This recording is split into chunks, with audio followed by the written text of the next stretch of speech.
జాలం వెను తిరిగి వస్తుంది కాలం రేపుగా మన పాపగా పుడుతుంది సరికొత్తగా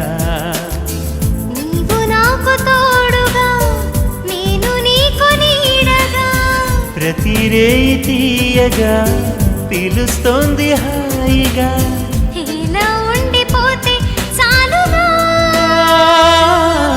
నువ్వంటే నాకిష్టమని అన్నది నా ప్రతి శ్వాస